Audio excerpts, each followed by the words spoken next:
Saudi আরবে sofa কারখানায় আগুনে নিহতদের মধ্যে ৩ জনের বাড়ি নাটোরে। নিহতদের পরিবারে নেমে এসেছে শোকের ছায়া। বিস্তারিত জানাতে নাটোর থেকে যোগ দিচ্ছেন সহকর্মী আল মামুন, যাচ্ছি তার কাছে। সৌদি আরবে অগ্নিকাণ্ডের যে মারা গেছে তার মধ্যে ৩ জনের বাড়ি রয়েছে নাটোরের নলডাঙ্গা উপজেলার খাজুরিয়া ইউনিয়নের। সেই খাজুরিয়া ইউনিয়নের শ্রীপুরে আমরা রয়েছি সাব্বিরের বাসা। সেই সাব্বিরের বাসা কিন্তু এখন শোকাহত পরিবেশ। শুধু সাব্বির না, ৩টি পরিবারে কিন্তু শোকাহত পরিবেশ চলছে।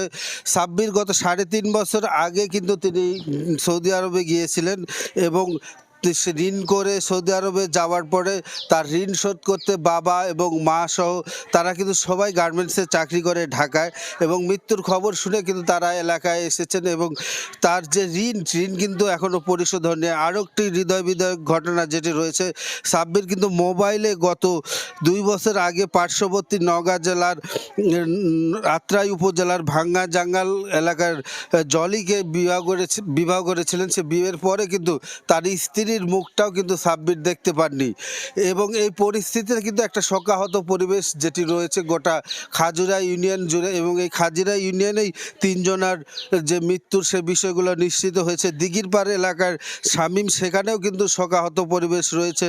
শামীম 7 মাস আগে সৌদি আরবে গিয়েছিলেন নিজের ভাগ্য পরিবর্তন করতে, কিন্তু 33 দিন আগে তার সন্তান জন্ম হয়েছে, সে সন্তানকেও তিনি দেখতে পারেননি। নাটোরের আরেকটা রয়েছে খাজুরিয়া ইউনিয়নেরই মহিষভাঙ্গা এলাকার রবিউল ইসলাম হৃদয়।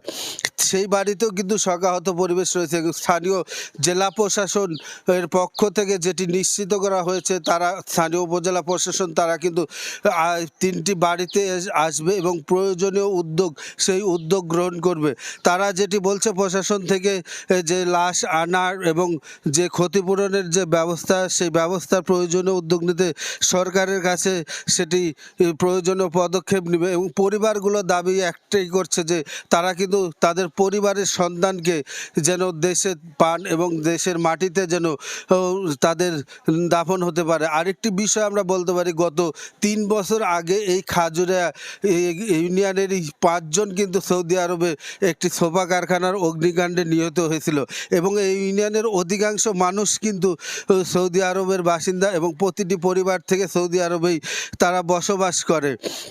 নিরাপত্তা নিশ্চিতের বিষয় পাশাপাশি কর্ম ও পরিবেশ সেটি নিশ্চিত করার জন্য এখানকার সব পরিবারগুলো দাবি করছে।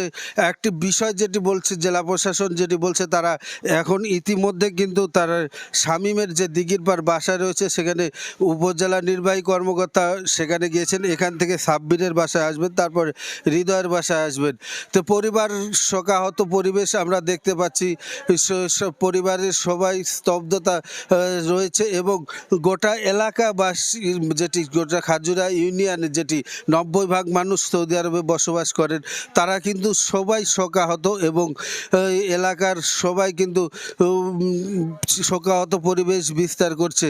তো আমরা যেটুকু দেখছি আত্মীয় স্বজন বা এই বাড়িটি যেটি রয়েছে, এই টিনের বাড়ি কিন্তু রয়েছিল এখানকার যে সাব্বির হোসেন তার বাড়ি, এবং সেই বাড়ি কিন্তু এখানে সব ঢাকায় থাকার কারণে তারা কিন্তু এইভাবেই দীর্ঘদিন ধরে বসবাস এখানে করছেন, এবং ঢাকায় পরিবার এবং তার পরিবার ঢাকায় রয়েছে, এবং তারা কিন্তু রয়েছে।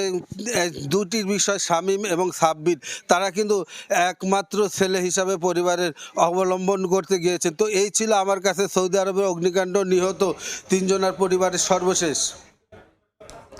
যুক্ত ছিলাম নাটোরে।